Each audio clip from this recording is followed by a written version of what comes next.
Hello friend, welcome back to study circle. आज के इस वीडियो में देखेंगे लुसेंट समान ज्ञान के प्रश्न उत्तर जो कि सभी प्रतियोगी परीक्षाओं में पूछे जाते हैं। तो आप किसी भी एग्जाम की तैयारी कर रहे हैं तो ये वीडियो आपके लिए बहुत इंपॉर्टेंट हो सकती है। तो इस वीडियो को लास्ट तक जरूर देखिएगा और अगर आप इस चैनल पर नए हैं तो चैनल को सब्सक्राइब कर बेल आइकन को जरूर प्रेस कर लें ताकि वीडियो की नोटिफिकेशन आपको मिलती रहे। तो चलिए स्टार्ट करते हैं आज के कुछ लुसेंट समान ज्ञान के प्रश्न उत्तर जो भी सभी प्रतियोगी परीक्षाओं में पूछे जाते हैं। तो देखते हैं, पहला क्वेश्चन है,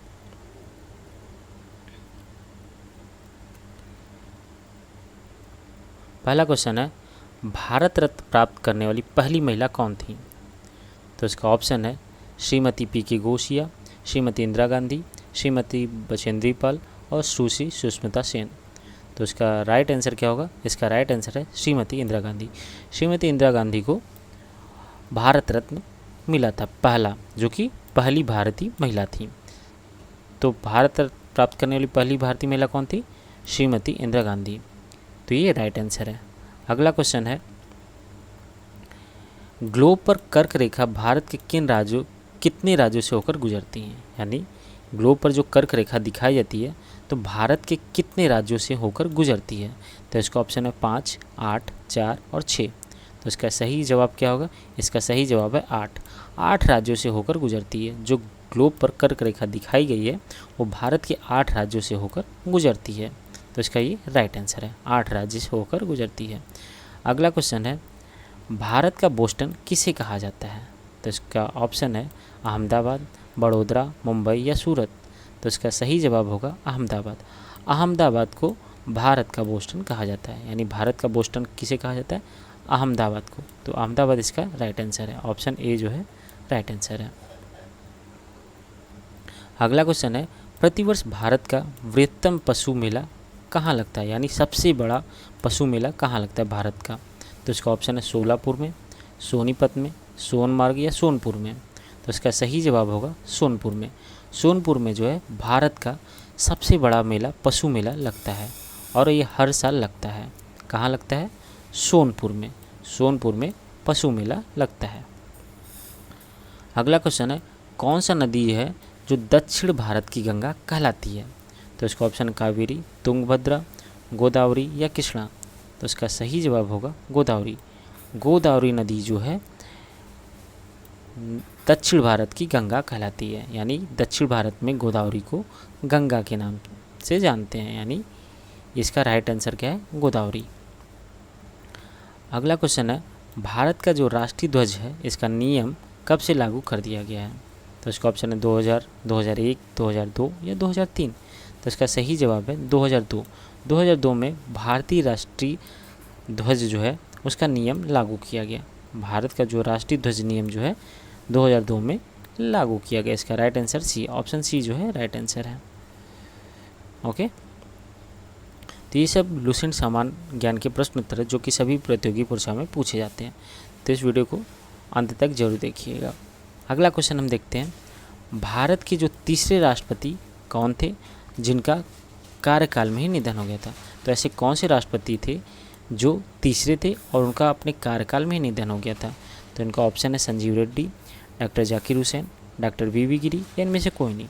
तो इसका सही जवाब है डॉक्टर जाकिर हुसैन। डॉक्टर जाकिर हुसैन जो हमारे थे तीसरे राष्ट्रपति थे और इनका निधन कब हुआ था? अपने कार्यकाल में ही हो गया था। यानी इनके कार्यकाल में इनका निधन हो गया और ये हमारे भारत के तीसरे राष्ट्रपति भी थे। तो ये कौन थे? डॉक्टर जाकिर हुसैन। तो इसका राइट आंसर है डॉक्टर जाकिर हुसैन। अगला क्वेश्चन है, भारत के पहले शिक्षा मंत्री कौन थे? तो इसका ऑप्शन है डॉक्टर मनमोहन सिंह, विश्वनाथ प्रताप सिंह, चंद्रशेखर सिंह या अन्य कोई। तो इसका सही जवाब है डॉक्टर मनमोहन सिंह। मनमोहन सिंह जो है एक सिख थे जो कि भारत के पहले सिख प्रधानमंत्री बने थे। तो कौन बने थे? डॉक्टर मनमोहन सिंह। अगला क्वेश्चन है, भारत में पवन ऊर्जा का सबसे उत्पादक राज्य कौन सा है? यानी सबसे ज़्यादा उत्पादक राज्य कौन सा है? तो इसका ऑप्शन है पंजाब, तमिलनाडु, मध्य प्रदेश या झारखंड। तो इसका सही जवाब क्या होगा? तो इसका सही जवाब है तमिलनाडु। तमिलनाडु में जो है पवन ऊर्जा का सबसे उत्पादक राज्य माना जाता है। यानी हमारे इंडिया में विंड एनर्जी जो है यानी पवन ऊर्जा जो है सबसे ज़्यादा कहाँ पे पाया जाता है, कहाँ पे होता है उसका उत्पादन, तमिलनाडु के राज्य में होता है। अगला क्वेश्चन है परमाणु ऊर्जा नियामक बोर्ड का मुख्यालय कहाँ पर है? तो इसका ऑप्शन है बेंगलुरु, भुवनेश्वर, मुंबई या भोपाल। तो इसका सही जवाब है मुंबई। मुंबई में हमारा परमाणु ऊर्जा नियामक बोर्ड का मुख्यालय स्थित है। कहाँ पे स्थित है? मुंबई में। इसका राइट आंसर क्या है? मुंबई। परमाणु ऊर्जा नियामक बोर्ड का मुख्यालय मुंबई में है। अगला क्वेश्चन है नोबेल पुरस्कार प्राप्त प्रथम महिला कौन थी?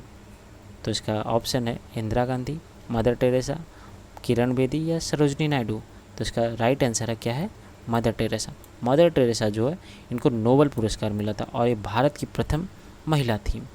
तो नोबेल पुरस्कार प्राप्त करने वाली प्रथम भारतीय महिला कौन थी? हमारी मदर टेरेसा थी। मदर टेरेसा को नोबेल पुरस्कार से सम्मानित किया गया था। अगला क्वेश्चन है भारतीय सिनेमा के जनक किसे कहा जाता है? तो इसका ऑप्शन है देविका रानी, दादा साहब फाल्के या लुमिनर ब्रदर्स या अन्य कोई। तो इसका सही जवाब आप सबको पता है, दादा साहब फाल्के को। दादा साहब फाल्के को हम भारतीय सिनेमा के जनक कहते हैं, यानी भारतीय सिनेमा के जनक इन्हें कहा जाता है। किन्हें? दादा साहब फाल्के को। तो इसका राइट आंसर है ऑप्शन बी। ऑप्शन बी जो है राइट आंसर है। अगला क्वेश्चन है भारत में सबसे अधिक कहाँ सौर ऊर्जा उत्पादन किया जाता है? तो इसका ऑप्शन है राजस्थान, गुजरात, केरल या तमिलनाडु। तो इसका सही जवाब है यानी सही उत्तर है राजस्थान में।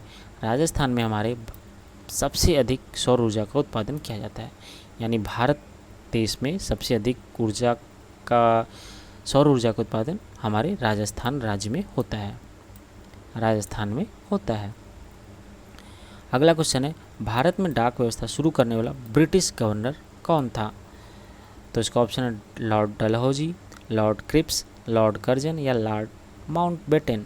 तो इसका सही जवाब यानी राइट आंसर है लॉर्ड डलहौजी। लॉर्ड डलहौजी जो था ये हमारे भारत देश में डाक व्यवस्था शुरू करने वाला ब्रिटिश गवर्नर जनरल था, यानी ये ब्रिटिश गवर्नर जनरल था जो कि हमारे भारत देश में डाक व्यवस्था को शुरू किया था।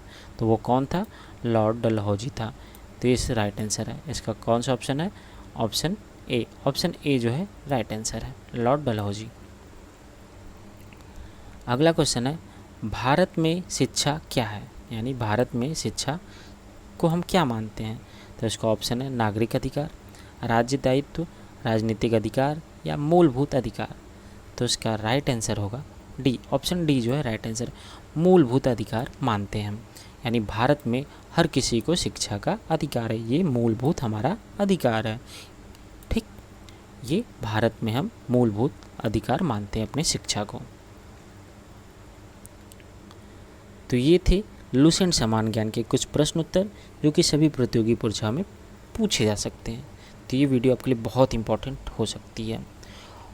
और सामान्य ज्ञान के प्रश्न उत्तर को देखने के लिए हमारे स्टडी सर्कल को चैनल को सब्सक्राइब करें और बेल आइकन को जरूर प्रेस कर लें ताकि वीडियो की नोटिफिकेशन आपको मिलती रहे। धन्यवाद।